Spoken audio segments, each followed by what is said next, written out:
Hey everybody, it's Amanda from Grammy's Craft Boutique, and I wanted to create a tutorial that was truly for beginners on how to create a wreath base using the poof method. Several of our followers that watch our Facebook lives have said that they would like to try to make a wreath, they just don't know where to start. So I thought I would come on here and start at the beginning. So what we have here is what's called a wreath work form. It is a 15-inch form that is elevated by 2 inches. So that gives you a nice full base. And it has the ties already in place for you, and I'm just standing the ties up so you can see them. We'll get that tag cut off. Of course, that's my dog in the background giving us a little background noise. I get my wreath bases from either Deco Exchange, Waterman's Loft, the Wreath Shop, or Craft Outlet. Those are the places that I feel comfortable buying from. The wreath forms are always in good shape. This little guy's a little loose, so we're gonna tighten him up. Your wreath form is important because these ties are already perfectly placed for you 5 inches apart. So that's why we're gonna take some pliers and tighten this one. You don't want wobbly tinsel ties that move around on you because it affects the placement of your poofs. So again, this is a 15-inch work form with the tinsel ties already on that comes in a lot of different colors. I like the pencil, what they consider pencil. They have longer tinsel ties because I like to make big poofs and add ruffles and add ribbon ties and things like that. So it gives me more room to add embellishments. So we're going to start with the poof method. And like I said, this is for beginners. So we're going to go slow. Your mesh that you use for your poofs is usually your 21-inch by 10 yard, and you generally don't use a whole roll on one wreath. This is what they call fabric mesh. This one came from the Wreath Shop, and I really like the texture of it and the way that the poofs look. So we're gonna get this unwrapped. Throw that away. Now everybody begins their wreaths differently. I like to toss my roll on the floor. And then what I do is I bring that raw edge under and hide it. And then I tuck the edges in a little bit and then just ruffle it up to make your first poof. Okay, so let's do that again. I fold it over, and I fold it over, let's say this is about, I fold it over about 8 inches, and then just turn your end in a little bit. You're just hiding all your raw edges that could fray. And then ruffle it up. Now when I'm making poofs, I start on the top. This is something else that wreath makers will do differently. Some people start on the bottom. Excuse me. I start on the top because if you start on the bottom, then when you are making your poofs on the top, you're constantly dragging your mesh across itself. And see how it attaches to itself, it snags. So the less that you can handle the mesh and cause it to rub against each other, the less fraying you get. So I just place that into a tie. I press it down really firmly with a finger and get that tie around there tight. And I usually do it once, twice. Okay, so that's your first poof. Now your edges are already kind of naturally curling under because you curled them under here. So then you just grab some mesh and ruffle it up. I take it out to the next tie, skip one, measure to the next tie. Because remember I said these are about 5 inches apart. So this is going to give you a 10-inch poof. If you measure to the next one, again, press it down really tight. That's something that beginners struggle with, is getting their ties tight enough. If you don't get your tie tight enough, then the poof will start to flap to the side or even try to travel to the back. So you really want to make sure on your base that you're getting that super tight. I just grab some more mesh, measure to the next tie and push it back. Press it down in there. Super tight. Super tight.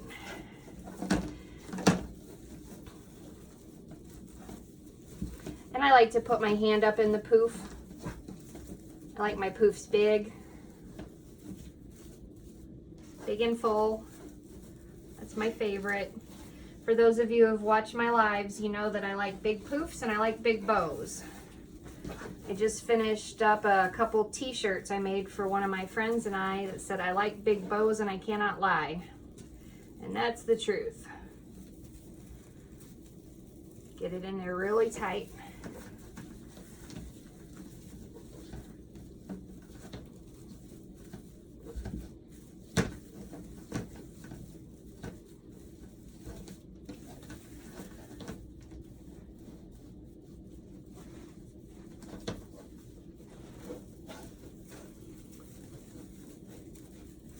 Now, if you're not comfortable measuring to the next tie and pushing it back, or if you think maybe that your tinsel ties aren't spaced evenly, you can always measure on your mat. You can measure your 10 inches. But I promise the more wreath bases you make, the more comfortable you'll become with estimating the size of your poofs.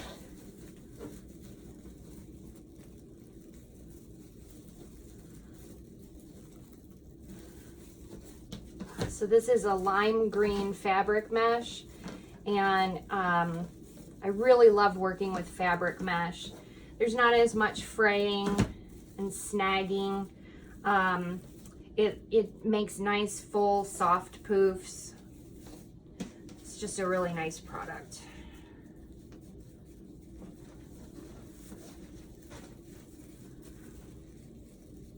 Gather that up, really press it down in there. You want to make sure you're pressing it all the way down to the wire frame and then getting that tie around it.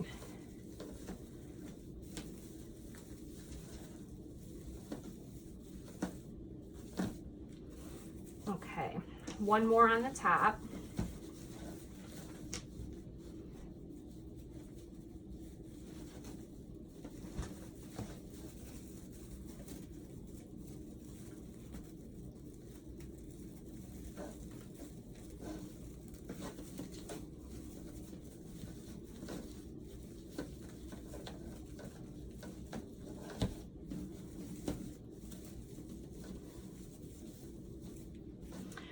Okay, now transitioning from the top row to the bottom row, some people will make a poof from here to here.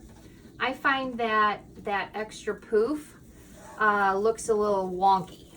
So what I do is I take my mesh and I pull it tight. I pull it tight down to that next tie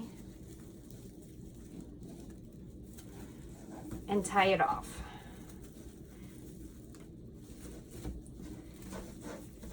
And then once that's pulled down and tied off, you start making your poofs around the outside ties. Same way, ruffle up your poof, measure out to the second, skip one,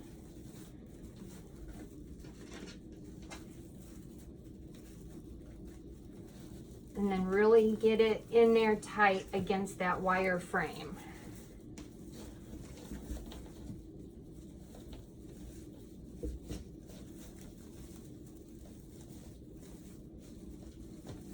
And I do poof as I go. Some people just fly around and make their poofs, and then they go back and oh boy, my dog's really crying now. And then they go back and they poof them out. But I like to do it as I go.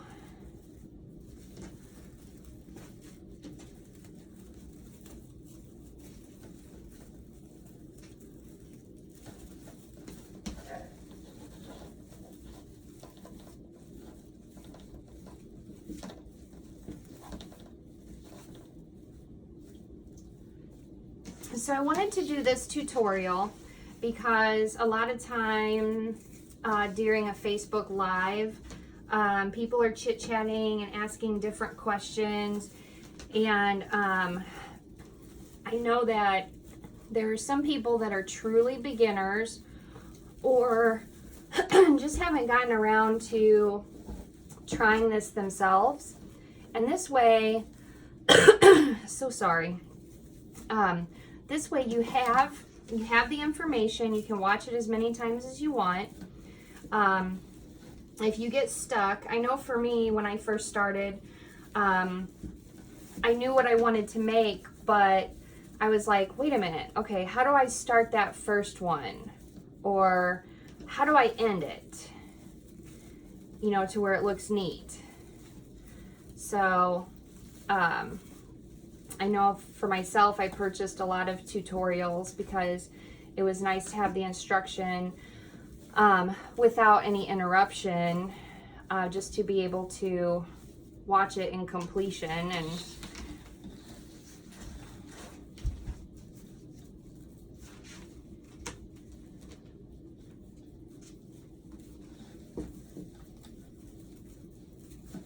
you do have to get up under that first row a little bit,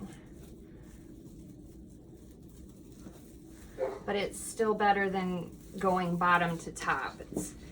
Trust me, it's easier to do the top first. And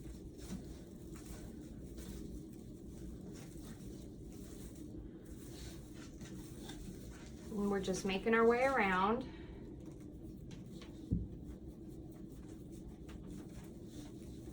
Measuring, pushing it back, and getting it in there tight.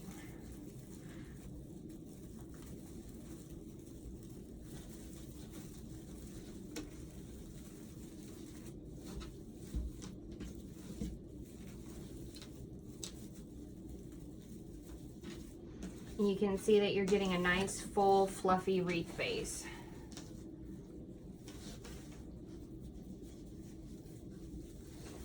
Measure, push it back, tie it in.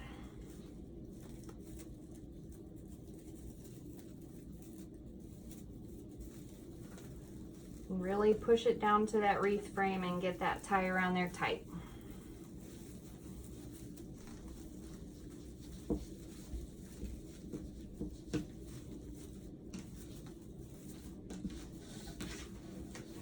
Almost there.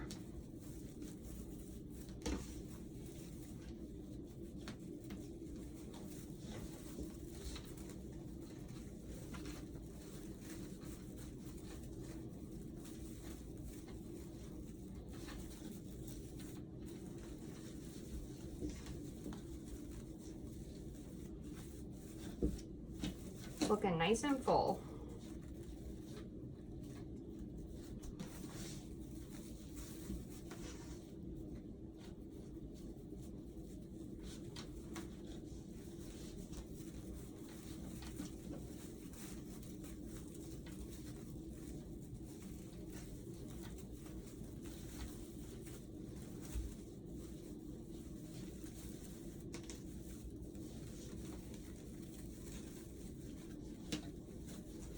Okay, so we're back to the one. Remember how I told you when we came from the top, I had you pull this down tight? Now we're gonna take this, we're gonna make one more poof and put it in that tie, okay? That's why we pulled that area down tight, so we wouldn't have like 2 poofs in this area.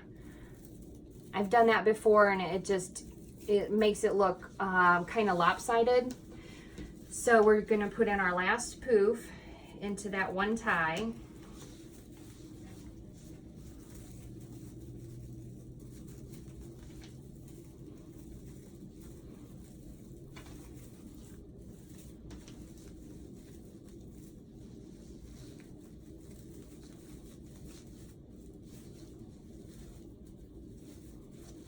Get my hand up there and get it poofed out nice. And sometimes, you know, if you have an end, you want to tuck it under a poof, you know, just kind of make it look more uniform. You know, you kind of can play with your poofs and shape them, get them to look the way you want. Now, this is how I end my poofs, okay? Some people, I will show you. Some people will cut off their mesh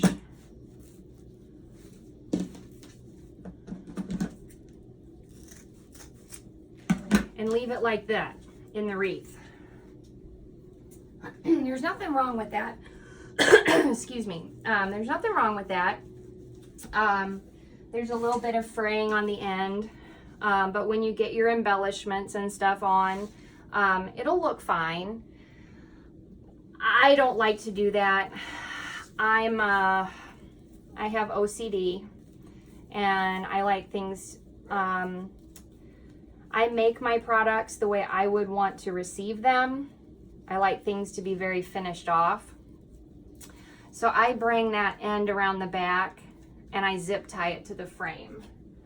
So let me get a zip tie. I don't have a green zip tie, but this one will be fine.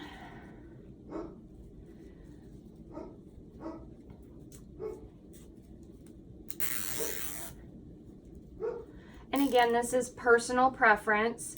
I just like things to be very finished, which is why, you know, I generally put a back on my wreaths, because I like everything to look completely finished off and, you know, nice and clean.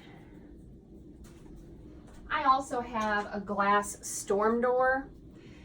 So I have that glass door open a lot for my dogs, and I don't really want to see the workings of the wreath. So that's another reason why I'm a big fan of putting a back on my wreath. So there's your base, and I'm going to show you a couple different options that you have now. Now this is perfectly fine to start on if you have a sign or some embellishments you want to add. This is a perfectly good wreath base. But from here, a lot of wreath makers like to add ruffles in their twist ties. So I'm going to show you a couple different options for things you can do with that. This is metallic mesh with border stripes. You can see how there are stripes on the edge of that. Turns out really, really cute. And I do use a rotary cutter and a mat. You know, if you're not into wreath making yet, don't feel like you have to go out and buy a bunch of supplies, you can sit and cut it with scissors. When I first started making wreaths, I'm just gonna straighten up that edge. I had a piece of cardboard that was 15 inches, and I wrapped my mesh around the cardboard and then I cut it with scissors. Now I use my mats and my rotary cutter. I am going to cut a ruffle at 15 inches.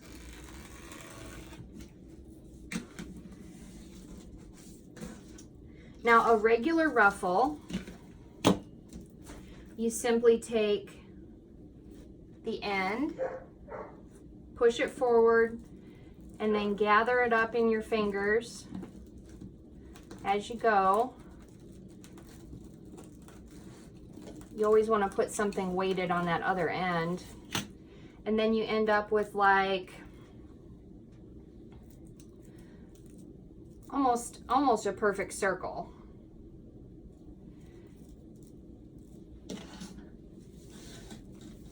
Then when you add a ruffle into a twist tie, you want to go this direction. You don't want to go this direction because your ruffle will just fall flat. You want to go side to side so that mesh can hold up your ruffle and really make it stand up. See how that stands up?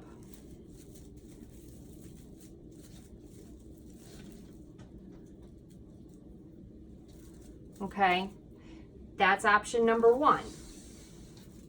Option number two, we're gonna cut a piece at 20 inches. And again, this is personal preference. I cut mine at 20 inches because out of a 10-yard roll of mesh, you get 18 cuts at 20 inches, and there are 18 ties on your wreath. So you don't end up wasting any, you don't have any left over, and you don't end up wasting any.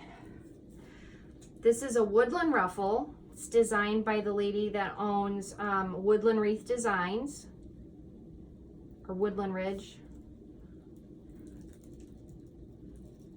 I curl it a couple times and put a clip, hold it in place. Then I curl it a couple times. And then you do the same thing as you did with the ruffle.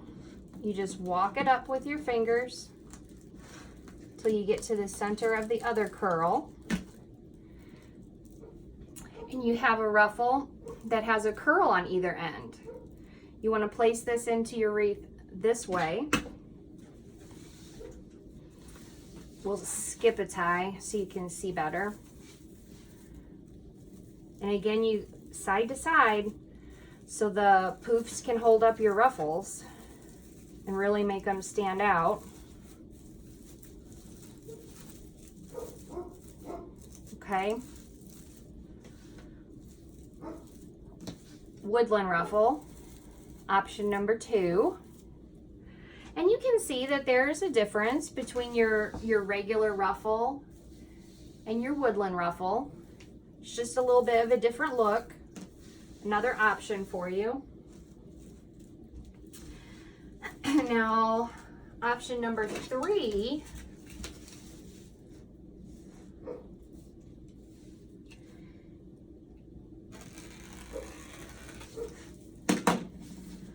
is going to be a curl.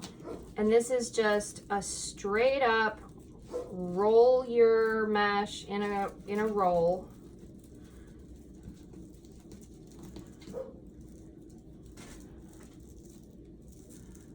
In like a tube.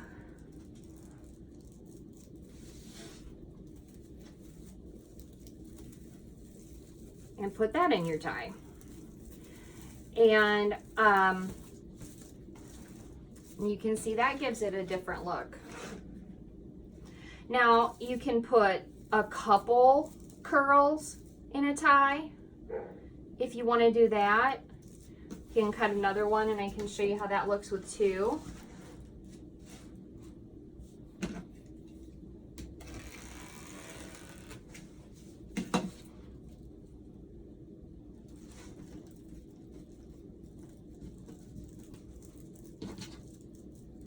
And these I cut at 15 inches.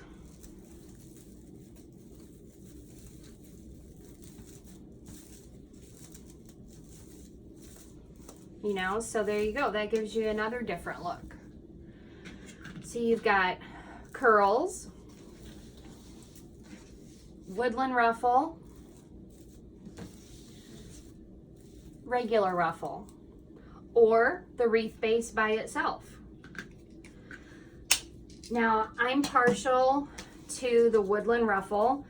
I really like the way the little curls on the end look of the ruffle, but I use all different methods. So I hope this helped a lot in getting you some confidence to start your first wreath, to get out that wreath base and some mesh and just get started. If you ever have any questions, you can always message me at Grammy's Craft Boutique on Facebook, or at Grammy's Craft Boutique through Etsy. And I appreciate you purchasing this tutorial and taking the time to learn a little bit more about wreath making, and check out our products and other tutorials. And happy wreath making, everyone!